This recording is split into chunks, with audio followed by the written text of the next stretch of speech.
Let's take a look at this ratcheting wrench set. You've got metric over here on the left and standard on the right.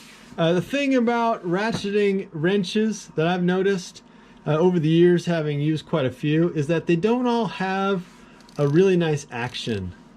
This one, man, it's just like that perfect action. It's not too big of a differential between clicks. Like sometimes you get like 3 or 4 clicks per rotation. It's just not right. And at the same time, it's not too pronounced. So it's not like clickety clack. It's just a very subtle action. The set does not come with a case. You may opt to hang them on the wall. As for the beefiness factor on these wrenches, I would say they hold up pretty well next to my Huskies.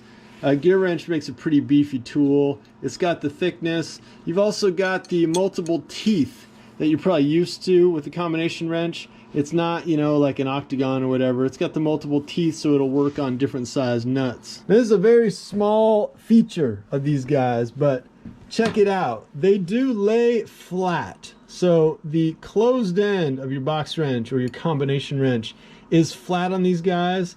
A lot of wrenches, it will be torqued at an angle. But the reason it's not like that is because you can tighten and loosen with these guys. So the ratcheting end, you know, you're cranking one way and then you flip it around and you got to crank the other way. So all ratcheting wrenches that I've used are always flat on the end. It means you don't have that elevated purchase up off the nut that you do have with a traditional box wrench or combination wrench. It's a pretty nice full set. The smallest is down here at 5/16, I believe. And down on this end, you got the 6 mil.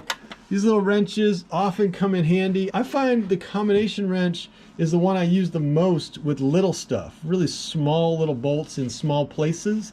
Just means that I don't have to move that wrench up and down. You know, you can just ratchet it right off. Just as an aside, if you have not used one of these adapters before, I believe these are from SAE, you can turn your combination wrench into a socket set, into a ratcheting socket set with one of these adapters. But anyway, that's an aside. It's a nice set of ratcheting wrenches. GEARWRENCH makes good stuff, and this is definitely no exception.